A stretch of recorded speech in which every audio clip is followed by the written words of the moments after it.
Rádio Rio de Janeiro, a emissora da Fraternidade, passa a apresentar Luz na Penumbra, programa que leva ao seu coração a mensagem da doutrina espírita.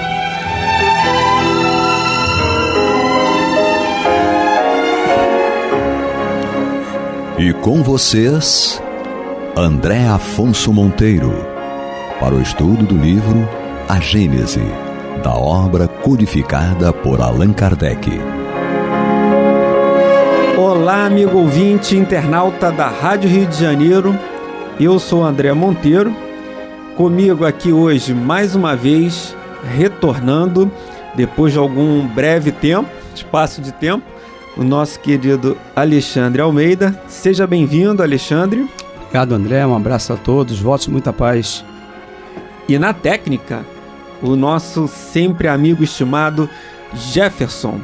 Amigos ouvintes, internautas, nós ficamos um tempo aqui afastados, né? Tivemos alguns contratempos profissionais e acabamos retornando agora, depois desse tempinho, com muita alegria, com muita satisfação, pois já estávamos com saudade de retornar a esse contato, ainda que pelas ondas fraternas da Rádio Rio de Janeiro, não presencialmente, né, em contato com um amigo ouvinte internauta, mas felizes por podermos voltar a gravação desse programa maravilhoso, o Luz na Penumbra, estudo da obra Gênese. E no nosso último programa, nós entramos no item 29 da obra Gênese, o capítulo 15, os milagres de Jesus, e o item foi o 29, em que Kardec começa a trabalhar a questão das obsessões e das possessões. E ele citava justamente a cura de um obsidiado, em que houve até uma crítica dos fariseus, né? No finalzinho do Evangelho, ele cita a passagem do Evangelho de Marcos, do capítulo 1, os versículos 21 a 27, em que a observação do evangelista, ficaram todos tão surpreendidos que perguntavam uns aos outros: o que é isso? Que nova doutrina é esta? Ele manda com autoridade mesmo os espíritos impuros e eles o obedecem? Afirmaram, né? E logo a seguir, né, no item 30, os fariseus comentavam, né? É pelo príncipe dos demônios que ele expulsa os demônios. Alguns se espantavam, ficavam maravilhados com essa possibilidade dessa cura da obsessão que Jesus praticava. E tudo aí é a forma de observação, né, Alexandre? Porque aqueles que viam com os bons olhos ficavam maravilhados com aquele feito de Jesus. E os fariseus que perseguiam a Jesus, eles criticavam aquela forma como Jesus agia. Então você vê um grupo, e aí a gente vê como é que nós ainda trazemos isso até hoje, né?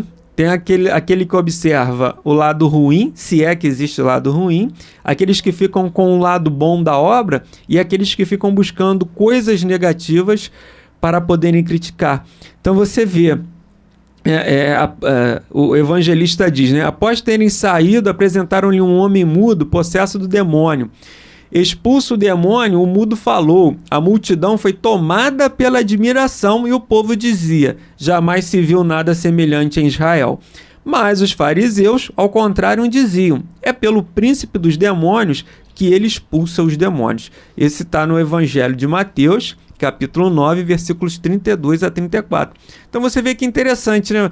Até fazendo um adendo aqui da passagem, né? da nossa narrativa, mas o mal muitas vezes está nos olhos de quem vê, porque a maioria daqueles que estavam ali ficaram maravilhados com aquela cura que Jesus faz.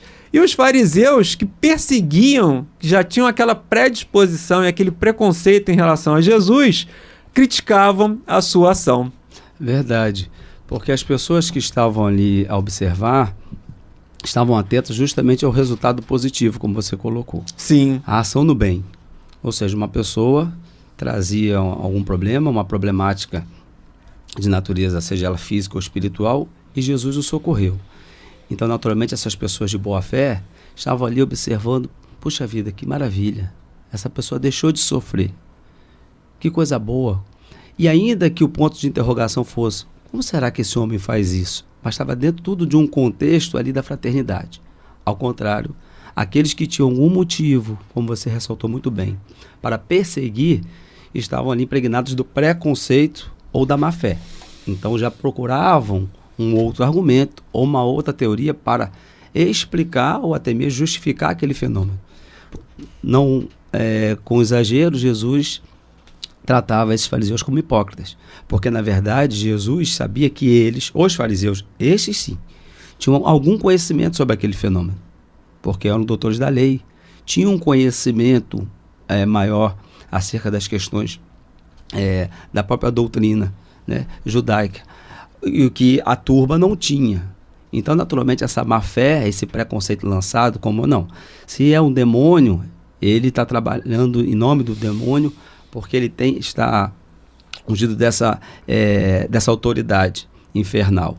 Então aquilo tudo tinha por objetivo confundir as pessoas. Sim. E nos dias de hoje, nós de alguma forma, em maiores ou menores proporções, ainda temos, né, a guisa do preconceito que ainda é lançado sobre determinadas práticas religiosas, essa questão. Sim. Ou seja, quando não compreendemos, atacamos.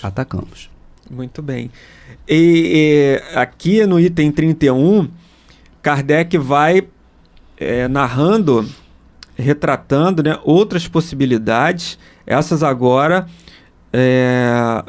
expressas no Evangelho de Marcos, no capítulo 9, no versículos 14 a 28, e todas ainda, Alexandre e amigos ouvintes, que falam sobre a questão das possessões. Então, aqui no item 31, Kardec coloca, né, reproduzindo a passagem evangelista. Quando chegou ao local onde estavam os outros discípulos, viu uma grande multidão, as pessoas em torno deles e os escribas que discutiam com eles. Logo, todo o povo, tendo visto Jesus, foi tomado de espanto e de temor, correndo para ele, o saudaram. Então Jesus lhe perguntou, o que discutem uns com os outros? Um homem do meio do povo, tomando a palavra, lhe diz, mestre, trouxe-te meu filho, que está possuído de um espírito mudo. Em qualquer lugar onde se apossa dele, atira-o no chão e o menino espuma, range os dentes e fica todo seco. Pedi a teus discípulos que o expulsassem, mas eles não puderam. Jesus lhes respondeu, ó gente incrédula, até quando estarei convosco? Até quando vos suportarei? Tragam-no para mim. E eles o trouxeram, e o menino ainda não havia visto Jesus, quando o espírito começou a agitá-lo violentamente. Depois caiu no chão, onde rolava espumando. Jesus perguntou ao pai do menino, há quanto tempo isso acontece? Desde a sua infância, disse o pai. E o espírito o tem lançado muitas vezes na água e no fogo para matá-lo. Mas se podes alguma coisa, tem compaixão de nós. Ajuda-nos. Jesus lhe respondeu, se podes crer, tudo é possível àquele que crê. O pai do menino, banhado em lágrimas, logo exclamou, Senhor, eu creio, ajuda-me na minha incredulidade. Jesus, vendo que o povo acorria em grande multidão, falou em tom de ameaça ao espírito impuro, dizendo-lhe, Espírito surdo e mudo, eu te ordeno, sai deste menino e não entres mais nele. Então, o espírito, soltando um grande grito e sendo agitado por violentas convulsões, saiu, ficando o menino como morto, de tal modo que muitos diziam que ele morrera, mas Jesus, tomando-o pela mão, o ergueu e ele se levantou. Quando Jesus entrou na casa, os seus discípulos lhe disseram em particular, por que razão nós não podemos expulsar esse demônio? E Jesus respondeu, os demônios dessa espécie não podem ser expulsos por nenhum outro meio a não ser pela prece e pelo jejum. Marcos capítulo 9, versículos 14 a 28. Então aqui, Alexandre, tem vários pontos que nós vamos trabalhar aqui. Mas o primeiro deles é a questão da possessão. Existem princípios da ciência que um corpo, aliás, dois corpos não podem ocupar o mesmo espaço. Perfeito. E ao mesmo tempo, né? Mas a gente está falando aqui de matéria e de espírito. Corpo é matéria e espírito é espírito, não se confundem, né? A trindade universal, né? Deus, matéria e espírito. Está lá em O Livro dos Espíritos, logo no início, né? Do Livro dos Espíritos, há essa questão que diz que existe essa trindade universal. O que é Deus, que é o único, matéria é matéria e espírito é espírito, isso não se confunde. Então, um espírito ele pode ocupar ali, teoricamente, aquilo que é matéria. Em que sentido, né? E é a minha pergunta. Então, 2, 3, 4 espíritos, 5 espíritos, uma coletividade de espíritos podem estar unidos ou de alguma maneira ocupar o mesmo corpo? Kardec, os benfeitores responderam alguma coisa para nós nesse sentido? Olha, nós aprendemos com a doutrina espírita que, conforme a necessidade que temos do progresso, de quando em quando vamos estagiar na matéria, né, reencarnar, para abraçarmos algumas provas, objetivando amenizar supostos débitos de existências anteriores e, naturalmente, trabalhar pela evolução espiritual. Esse vínculo, ele só pode se dar entre o indivíduo, e a própria expressão é categórica, ou seja, uma criatura, um espírito, ele vai ocupar o seu corpo destinado para aquela reencarnação. Então, objetivamente, é impossível 2 espíritos abraçarem uma mesma reencarnação. Então, repetindo, nos fenômenos em que nós observamos uma manifestação que aparentemente tem uma pluralidade, significa que o encarnado que está na posse daquele corpo, ele é senhor daquele corpo. Entretanto, eventualmente, algum outro espírito ou outras entidades podem dar uma parcela de contribuição para aquela manifestação. Então, peraí, deixa eu ver se eu estou entendendo aqui, para os nossos ouvintes também entenderem. Então, eu, André, espírito, vou lá no meu processo de reencarnação, vou me ligar a um corpo físico. Estou lá, aí concretizou a reencarnação, o parto, o nascimento, e essa união vai... Os espíritos, André Luiz até coloca isso, né, que essa união no momento ali do parto ainda não está perfeitamente completa, mas com o passar dos anos ela vai se aperfeiçoando, e eu sou o senhor do meu corpo, obviamente. Então não existe essa possibilidade, estou ligado ali pelo laço do perispírito. Perfeito. Então só um espírito que pode ligar pelo perispírito a um único corpo, é isso? Tecnicamente. Então, qualquer manifestação aparentemente de pluralidade, ela vai se dar apenas por estímulos. Entendi. Então, um espírito pode estimular, e aí no nosso caso, daquilo que estamos abordando através de um processo obsessivo ou desse processo obsessivo mais grave, no caso a possessão, estimular, induzir e até mesmo dominar determinadas manifestações. O dominar aqui no sentido de, aparentemente, é como se a pessoa que está, o espírito que está reencarnado, não tem um controle das suas ações. Mas, naturalmente, isso se dá por vínculos psíquicos que ele está tendo com uma entidade, um obsessor, ou até mesmo outras entidades. Na matéria que estamos estudando, no capítulo que estamos estudando, eu vou pedir permissão a você, nós temos no Livro dos Espíritos a questão 473. E Kardec aborda esse tema de uma forma muito categórica. Ele pergunta, se me permite aqui com a tradução que eu tenho em mãos: pode um espírito momentaneamente revestir-se do invólucro de uma pessoa viva, quer dizer, introduzir-se num corpo animado e agir em substituição, que é exatamente o que você colocou? Mas antes, amigos ouvintes, estamos aqui no programa Luz na Penumbra, estudo da obra Gênese, comigo André Monteiro, Alexandre Almeida e o Jefferson ali na técnica. Ok, então prosseguindo. Kardec pergunta se é possível, né, introduzir-se num corpo animado, ou seja, num corpo que já tem um espírito, né, sim, senhor dele, e agir em substituição ao espírito que nele se encontra encarnado? E os espíritos responderam: o espírito não entra num corpo como entra numa casa. Então isso já vai ilustrar a narrativa. Até porque para eu entrar na sua casa, ou eu entro de uma forma abrupta, ou eu vou pedir a sua permissão, mas de alguma maneira vai haver uma invigilância ali da sua parte para que a sua casa seja invadida, né? Exatamente, você colocou muito bem.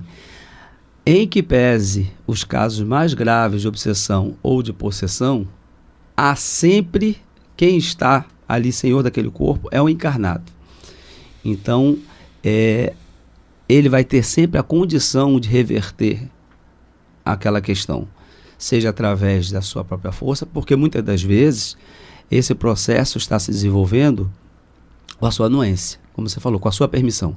Sim. Seja de uma forma consciente ou inconsciente, através das suas tendências. E prossegue os espíritos. Ele se assimila nas mesmas qualidades, para agir conjuntamente, mas é sempre o espírito encarnado que age como quer sobre a matéria de que está revestido. Então, ainda que haja atenuante nessa questão, ou seja, o fato de uma pessoa estar inconsciente e não presidindo mais as suas ações, ele é sempre o responsável. Também é, sobretudo, o responsável para aquela questão. Será uma atenuante. De alguma maneira, lógico que nós sabemos que existem casos de obsessões e possessões violentíssimas, né? Mas de alguma maneira os espíritos colocam para nós que nós cedemos àqueles, seja por interesse, por vontade ou por fraqueza. Mas ele vai... E aí a gente vai estudar qual o motivo dessa fraqueza. O da vontade, a gente já até entende que é a afinidade com aqueles espíritos. Por afinidade, né? Pensamos da mesma maneira, o mesmo gosto por alguma coisa. Então, pela vontade, a gente já entende. Agora, pela fraqueza, é que a gente vai ter que desvendar que fraqueza é essa? Será que é a fraqueza pela culpa? Será que é a fraqueza pelo remorso?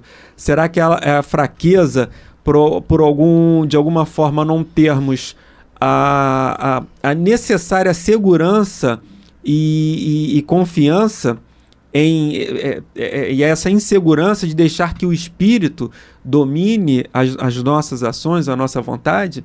E aí que nós vamos desvendar uma série de mistérios sobre o que seria essa fraqueza, né, Alexandre? Exato. E isso nos leva à compreensão de que esses casos tristes, podemos expressar dessa forma, eles encontram explicação na conduta do próprio espírito encarnado, senão na existência atual do qual ele está sofrendo aquela situação, mas muito provavelmente numa existência anterior. Você citou um exemplo muito interessante, dentro de tantas hipóteses possíveis, a do comprometimento com a própria entidade que está lhe perturbando, causando aqueles males. Muitas das vezes nós nos vinculamos de uma forma muito sutil. Me recordo, certa feita, um comentário do nosso irmão Zé Raul Teixeira, em que ele deu o seguinte exemplo. A pessoa tem, às vezes, um filho, alguém muito próximo lhe causando problemas, diz assim, puxa vida, mas eu não faço nada, eu não me recordo de ter um comportamento assim que talvez pudesse promover, produzir, justificar essa questão. E ele comentou, mas às vezes, lá na juventude, alguns hábitos, algumas tendências, nós nos vinculamos com companhias espirituais. E às vezes esses vínculos, eles se estabelecem sem a nossa percepção e temos essas companhias. Às vezes uma invigilância da juventude, mas a tenacidade pela qual a nossa paixão, a causa daquele vínculo foi tamanha que esse companheiro espiritual fica junto de nós.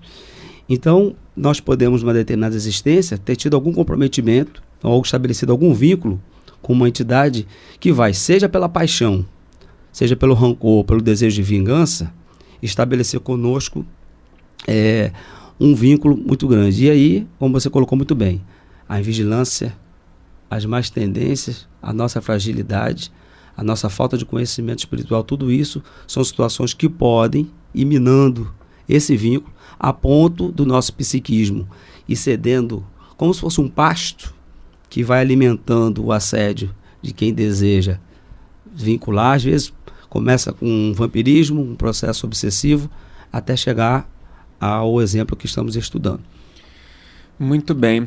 Um outro ponto aqui interessante, Alexandre, não sei se nós vamos conseguir esgotar, até nós já estamos caminhando para a última parte do nosso programa, mas se a gente não conseguir finalizar, a gente reinicia na próxima semana, é que os espíritos, os discípulos, na verdade, não conseguiram fazer aquele trabalho ali de cura daquele menino. E aí Jesus, né, diz que eles eram pessoas, homens de pouca fé. E ele vai dizer ao final que e eles perguntam, né, quando termina aquele trabalho ali, vamos imaginar que fosse uma reunião de desobsessão pública, né? E quando eles terminam o trabalho, depois eles vão fazer refletir sobre o que aconteceu. Os discípulos perguntam, né? Por que razão nós não podemos expulsar esse demônio? E aí Jesus fala, os demônios dessa espécie, aí você vê que era uma obsessão mais grave, não podem ser expulsos por nenhum meio, a não ser pela prece e pelo jejum. Então, ele vai falar da fé. Primeiro ele fala da fé, que aquele pai tinha uma fé. Se você acreditar, você consegue. Ele fala assim, Jesus, eu creio, cura meu filho. Ele fala até que em lágrimas, né? O evangelista diz que em lágrimas ele fala isso. Então, essa fé é o primeiro passo para a gente conseguir desenvolver essa cura. E aí depois no programa seguinte, a gente finaliza essa questão aqui da prece e do jejum. Okay. A fé do obsediado, né? Não do menino, mas do pai. Sim, porque a fé, ela se traduz não só no pedido, no desejo, mas de ações. E aquele pai estava naquele momento ali justamente externando toda a sua vontade, seja no pedido a Jesus, mas no trabalho que ele teve durante todos aqueles anos cuidando daquela criança. Então, quando os discípulos não lograram êxito, faltou eles, naquele momento, um quê de preparo, que nós vamos tratar num programa seguinte, né, que tem muito a ver com as recomendações e instruções da doutrina espírita nos trabalhos de desobsessão, né? Mas a fé, a confiança e a nossa predisposição em contornar a situação é um elemento, porque nós não podemos tratar as questões com a providência divina apenas no pedido, e nós vamos ver isso mais adiante nas questões que vamos trazer na nossa análise. Muito bem. Essa questão é bem interessante, né, Alexandre e amigos ouvintes? Nós estamos aqui caminhando já para o finalzinho do nosso programa, mas em várias situações, em várias passagens, Jesus coloca, foi a tua fé que te salvou. E em muitos casos também, aí a gente tem que ver a programação espiritual da pessoa, e Kardec vai colocar isso aqui também, quando ele fala quando lá no início desse capítulo, nos Milagres de Jesus, ele diz que isso também só se deu porque havia permissão na lei divina para que aquele companheiro fosse curado. Porque nem sempre ainda que você tenha essa fé, você vai modificar aquilo, obviamente. A tua fé vai amenizar a tua dor. Isso vai se dar na cura efetiva ou não, mas na forma como você lida com a doença e com a adversidade, essa fé, ela não deve ser só encarada para a cura e para a resolução do problema, mas principalmente na forma como você vai lidar com a dificuldade, porque ela tem um tempo. A dificuldade, ela atua sobre a matéria, sobre o corpo físico. A doença, ela atua sobre o corpo físico, ainda que o espírito esteja impregnado daquilo. Mas, via de regra, ela vai atuar sobre a matéria. E, obviamente, que a tua fé, ela se dá também no processo de como você vai realmente lidar, como vai ser o meu comportamento, né, diante dessa dificuldade. Amigos ouvintes, estamos chegando ao final. Até o próximo programa, se Deus quiser. Muita paz. Feliz com o nosso retorno. Muita paz a todos. Você está ouvindo o programa Luz na Penumbra.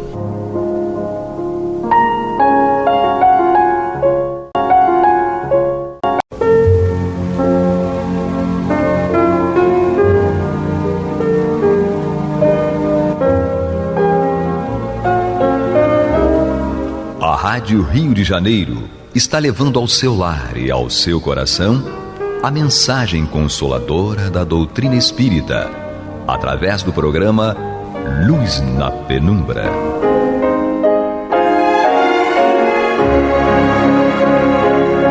E agora com vocês, Nádia do Couto Vale, para comentar o Céu e Inferno ou a Justiça Divina segundo o Espiritismo, da obra codificada por Allan Kardec. Amigos e amigas, internautas e ouvintes, que a paz de Jesus permaneça conosco hoje e sempre. Continuamos o estudo desta obra, O Céu e o Inferno, ou a Justiça Divina segundo o Espiritismo. Já estamos, todos sabemos porque estamos estudando juntos aqui pela Rádio Rio de Janeiro, a emissora da Fraternidade, no programa Luz na Penumbra. Estamos já no capítulo 3º da segunda parte, no qual o nosso Allan Kardec, querido codificador da doutrina espírita, nos apresenta e vai nos ensinando, porque vamos todos juntos acompanhando a trajetória que Kardec vai desenhando para nós na estrada, na designação, na evolução das vidas, das trajetórias, das encarnações dos espíritos, por ele classificados como em condições medianas. Já estudamos alguns e continuamos hoje a trajetória de um senhor médico, que é o Dr. Cardon. Ele era um médico de navio baleeiro, aqueles que caçam as baleias ou pescam as baleias, da Marinha Mercante. Nesse ambiente de Marinha Mercante, ele acabou assimilando ideias um tanto materialistas. E depois, então, ele acabou se recolhendo a uma cidade pequena, onde ele exerceu modestamente a profissão de médico da roça, digamos assim, como Kardec, aliás, se refere a ele. E ele conhecia a doença que tinha. Ele era portador de hipertrofia do coração, uma moléstia incurável que o acometera. Por causa disso, ele ficou abatido com a perspectiva da morte, teve uma melancolia inconsolável. Nós já tratamos aqui deste assunto, a melancolia, que é uma espécie de lassidão, de abatimento, de uma certa apatia, uma sensação de tristeza, e tudo isso vai enfraquecendo a vontade da pessoa. Joana de Ângeles, aliás, que nós já citamos aqui juntos, diz que a melancolia é uma coisa sutil, constringente, dominadora, e que vai investigando a criatura até encontrar um ponto para investir com vagar e segurança como uma poderosa tenaz no psiquismo do indivíduo. E aí destroça as esperanças, aniquila aspirações, infunde pessimismo, amargura ao seu redor. Então, nessas condições, nós vemos que o Dr. Cardon estava abatido por causa dessas situações, desses constrangimentos a que a hipertrofia do coração o acometeu, e foi nesse particular, então, que ele foi se deixando ficar, e muito particularmente o Dr. Cardon, então, deixou-se ficar vítima de melancolia inconsolável. Nós já sabemos, porque Kardec nos apresentou, mas só para nós ficarmos novamente com a mesma gama de informação juntos, o Dr. Cardon fez exatamente isso que acabamos de dizer, e o que é importante que Kardec aqui assinala é que o Dr. Cardon fez uma predição a respeito de si mesmo. Ele acertou, predisse o dia certo da sua desencarnação com uma antecipação de cerca de 2 meses, portanto, com uma certa precisão. E, chegado esse momento, o que ele fez? Ele reuniu a família para dizer-lhe o último adeus. Na verdade, ele, como já tinha essa predição, tinha essa antecipação, então ele viu quando chegado era o momento, porque teve um pressentimento que nós estudamos lá em O Livro dos Espíritos e também aqui juntos já estudamos o pressentimento lá em O Livro dos Espíritos, nas perguntas 522 a 524, que é uma presença, uma ideia que vai chegando para a pessoa. Então, ele estava junto do seu leito, a esposa lá junto, a mãe, os 3 filhos e outros parentes, e quando então ele teve um certo torpor. E nessa circunstância, o que foi que aconteceu? Na verdade, houve uma tentativa, a primeira, de erguê-lo, mas ele ficou prostrado, tornou-se então um roxo lívido e, fechando os olhos, ele então foi julgado morto. Nesse momento, a esposa colocou-se diante dele para obstar aquela cena, a visão daquela cena por parte dos filhos. Mas minutos depois, eis que o doente, o Dr. Cardon, reabriu os olhos. Sua fisionomia, por assim dizer, estava iluminada. Ele tomou radiante expressão de beatitude e então exclamou: ó meus filhos, belo, sublime, ó a morte, que benefício, que coisa suave. Morto, senti minha alma elevar-se bem alta, porém Deus me permitiu voltar-se para dizer-vos: não lamenteis a minha morte, que é a libertação. Ah, que eu não posso descrever-vos a magnificência de tudo quanto está aqui diante de mim. E nesse momento ele está muito emocionado e diz, por exemplo, que ele não pode descrever a magnificência de tudo quanto ele viu, as impressões que teve.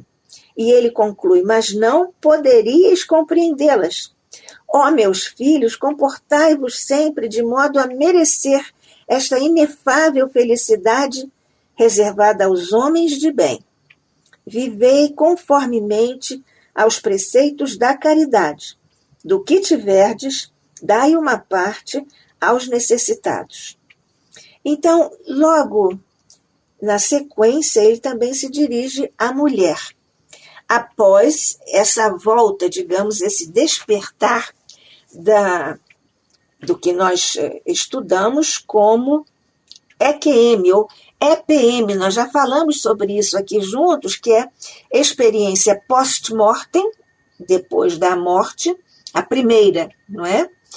Porque depois a criatura, claro, desencarna mesmo, mas então essa experiência post-mortem também é chamada de EQM. Atualmente nós usamos muito mais a expressão EQM, que é experiência de quase morte. O que é isto e o que acontece com as criaturas nessa experiência de quase morte? Nós vemos que há pesquisas sobre isso, naturalmente, e há também pontos de convergência, pontos em comum a respeito dessa experiência que muitas pessoas têm e voltam para relatar. Então, o que é comum, por exemplo, a sensação de estar morto, mas experimentando uma paz, uma ausência de dor, é uma experiência fora do corpo. Essa experiência é, digamos assim, chamada a experiência do túnel, em que a criatura entra na escuridão, mas logo percebe que há seres da luz e há também encontros com familiares e amigos. Então, há um ser da luz que é assim identificado por essas pessoas durante a experiência de quase morte, em que as pessoas fazem uma recapitulação da vida e também experimentam uma relutância em voltar porque estão numa situação de enlevo. e então experimentam, ao regressarem, uma transformação da personalidade. Aqui nós vemos uma diferença flagrante, conceitual, entre o que é morrer e o que é desencarnar. Morrer é quando o corpo para de funcionar. E desencarnar é um processo em que o espírito vai se desprendendo aos poucos do corpo físico.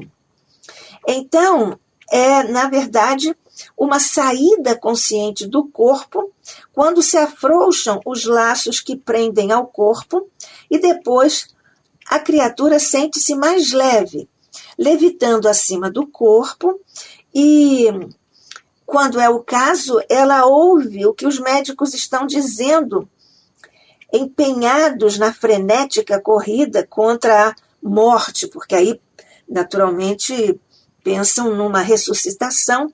Então, há uma luz muito intensa que chama a atenção dessas pessoas que estão desprendidas, e então a criatura segue essa luz, essa chama intensa. Nesse momento, algumas pessoas relatam ter encontros com parentes queridos que vêm até ele. E por muito tempo, o desconhecimento de princípios básicos, como esse dualismo psicofísico, nós estudamos dualismo desde a época de Platão, por exemplo, que é o fato de nós termos uma parte material, que é o corpo físico, e uma parte espiritual ou não material, que é o espírito. Então, esse dualismo, que nós também podemos chamar de dualismo psicofísico, que é o corpo material e a alma no sentido de espírito, e a ignorância humana, consequentemente, constituiu um dogma a esse respeito, mas que foi logo superado pelas pesquisas a respeito do espírito no campo justamente da ciência. E então, o que acontece com isso? Várias pesquisas foram realizadas, e então há uma investigação científica a respeito de quando a criatura morre. Determinar o momento exato da morte é, na realidade, impossível, tanto do ponto de vista médico quanto científico. É uma afirmação do cardiologista Michael Saban. Mas ele diz que antigamente costumava-se pensar que a ocorrência, a morte, é um momento preciso no tempo, mas que atualmente se pensa a morte como um processo e não como um momento. Isso, do ponto de vista filosófico, já é bastante óbvio há séculos e até milênios. Há uma questão da morte clínica, quando a respiração e os batimentos cardíacos cessam, mas aí a pessoa pode ser ressuscitada naquela RCP, a ressuscitação cardiopulmonar, ou por outros meios, naturalmente. A morte cerebral ou encefálica, em que a parte inferior do cérebro, o tronco cerebral, que controla as funções automáticas do corpo, para de funcionar. Nesse caso, a pessoa pode ser mantida viva somente com a ajuda de aparelhos. Mas esse é o período no qual o tronco cerebral precisa estar inativo até que a pessoa seja declarada legalmente morta. E esse tempo, essa duração varia de local para local. Há ainda uma questão a respeito do estado vegetativo persistente, ou seja, a morte da parte superior do cérebro, porque a morte cerebral encefálica é a parte inferior do cérebro, o tronco cerebral, que não está mais funcionando. E no caso do estado vegetativo persistente, ou a morte da parte superior do cérebro, é quando o tronco cerebral ainda trabalha, mantendo o coração, pulmões, aparelho digestivo em funcionamento. Mas qual é a questão? É que a parte do cérebro responsável pelos sentidos e pensamentos já parou. É possível, então, manter o corpo em funcionamento por longos períodos, ligado a aparelhos. Mas essas definições são um pouco confusas. Então, alguns líderes religiosos especialistas questionam se a consciência ou a alma teria de fato abandonado o corpo que se enquadra em qualquer dos critérios que nós estamos aqui meditando. Essas são questões frequentadas por especialistas e também por nós espíritas, porque a nós nos interessa muito essa experiência. E nós estamos aqui continuando essas reflexões juntos pela Rádio Rio de Janeiro, a emissora da Fraternidade, estudando o céu e o inferno, ou a justiça divina, segundo o Espiritismo. Eu, Nádia do Couto Vale, e você, amigo, amiga, ouvinte, internauta, aqui no Luz na Penumbra. E é nesse particular que nós também lembramos um estudo sobre a experiência de quase morte no livro A Luz do Além, do Dr. Raymond Moody, pela editorial nórdica. E então, nesse momento, nós também temos várias dessas informações que acabamos de partilhar e outras tantas no caso dos estudos desenvolvidos pelo Dr. Raymond Moody. Então, ele próprio diz, foi ele que criou essa expressão que julgou mais adequada para descrever esses incidentes, podendo dizer assim, então, que essas pessoas tiveram uma experiência de quase morte.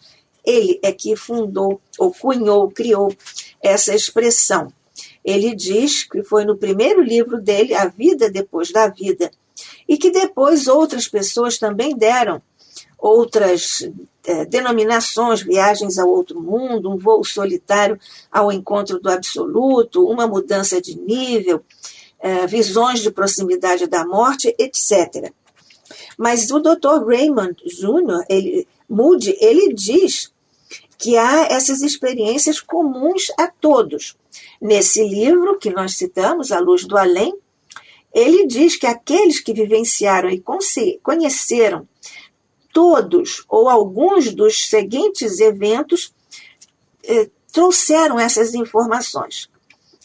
A sensação de estar morto, de paz e tranquilidade, mesmo durante uma experiência dolorosa.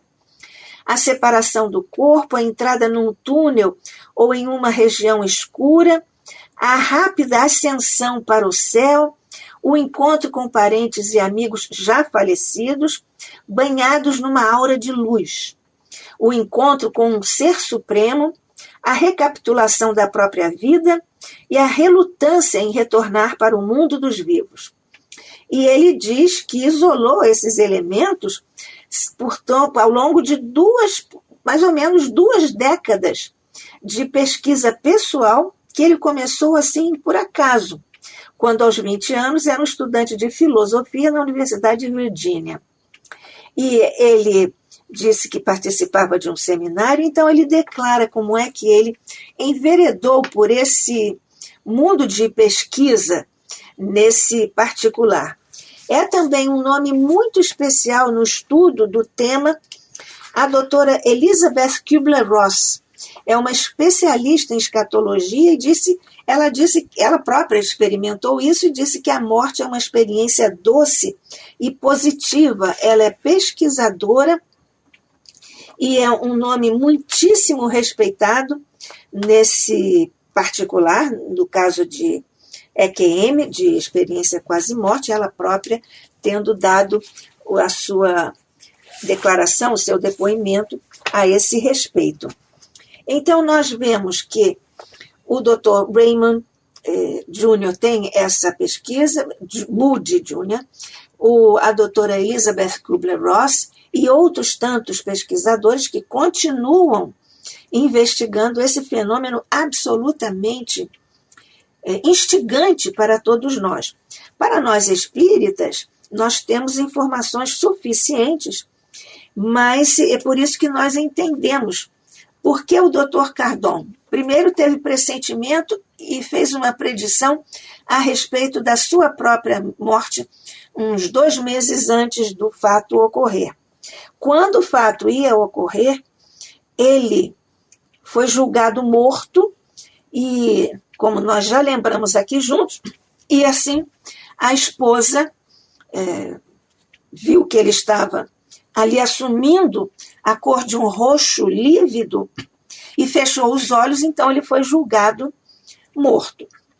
A esposa tentou ocultar aos filhos aquela cena, aquele espetáculo, mas ele reabriu os olhos logo depois e declarou que estava, e foi isso constatado, Kardec declarou, que ele tinha uma fisionomia iluminada, com uma radiante expressão de beatitude, e exclamou aquilo que nós já partilhamos juntos aqui, que ele não podia descrever a magnificência de tudo quanto ele tinha visto, as impressões que tinha experimentado, e pediu a todos que, para viverem aquela experiência maravilhosa que ele estava ali relatando, eles precisavam seguir o caminho da prática da caridade. E é então que ele dá essas orientações, e ele disse que, morto, senti minha alma elevar-se bem alto. Não podia descrever todas aquelas situações, deu aquela declaração, e para a esposa e os filhos, além dele dizer que não deviam lamentar a sua desencarnação, ele disse para a mulher e filhos que estava deixando uma posição pouco lisonjeira, e porque ele disse que temos dívidas a receber. Aqui, quando ele lembra as dívidas, ele declara que ele estava com a preocupação com o aspecto material, dizendo que a posição em que ele deixava a família era pouco lisonjeira. Porém, ele diz: mas eu te conjuro, particularmente dizendo à esposa, eu te conjuro a não atormentares os nossos devedores. Isso é uma questão muito caridosa, muito evangélica. E ele diz ainda sobre os devedores: se estiverem em apuros, espera que possam pagar. E aos que não o puderam fazer, perdoa-lhes. Deus te recompensará. São as orientações de quem tinha sido materialista e que agora, evidentemente, já tinha toda uma feição espiritualista, não só na sua fala, nos seus conselhos, mas, evidentemente, no seu íntimo, porque senão ele não diria isso, particularmente no momento da despedida da vida física. E nós temos aqui que lembrar que o que Jesus tinha dito a respeito da dívida, não é? Que dívida perdoada em seguida, então, naquela fase, naquela cena em que um homem chegou a ele, relatou que estava muito endividado, então a dívida foi perdoada por Jesus, mas em seguida, esse mesmo homem que tinha sido perdoado cobrou a dívida que outro lhe devia e tinha para com ele uma outra dívida que era muito menor do que a dívida que ele próprio tinha tido e que tinha acabado de ser perdoado. Ele diz para o filho: trabalha para manteres tua mãe. Naturalmente aqui o dever filial em pauta, que nós temos estudado lá em O Evangelho segundo o Espiritismo. E ele diz ainda: sê honesto sempre e guarda-te de fazer algo que possa manchar a nossa família. Isso faz eco ao honrar pai e mãe, que está lá na lei mosaica, com que nós temos aqui contato em O Evangelho segundo o Espiritismo, e também na orientação dos nossos estudos a esse respeito. E fala ainda a respeito de outras considerações e outros conselhos que ele dá para os filhos, e que nós vamos, por enquanto, guardar para meditarmos a respeito desses conselhos que um pai, no leito de morte, anteriormente materialista, agora evidentemente dando conselhos à família a respeito de como se comportar evangelicamente, espiritualmente como filhos de Deus. Que a paz de Jesus permaneça conosco hoje e sempre. Que assim seja.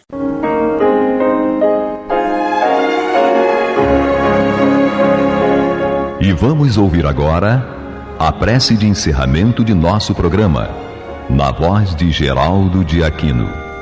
Jesus, dá-nos coragem para a luta, piedade para os insultos e misericórdia para as injustiças e ingratidões.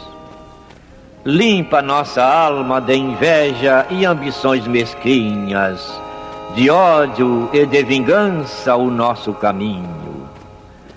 E que dentro em pouco, ao recolher-nos de novo ao calor do nosso leito, para que o sono nos dê a paz e o esquecimento das tristezas humanas, possamos sentir, Senhor, no mais íntimo de nosso ser, a doçura indefinível do Teu amor e a grandeza incomparável da Tua divina presença. Que assim seja.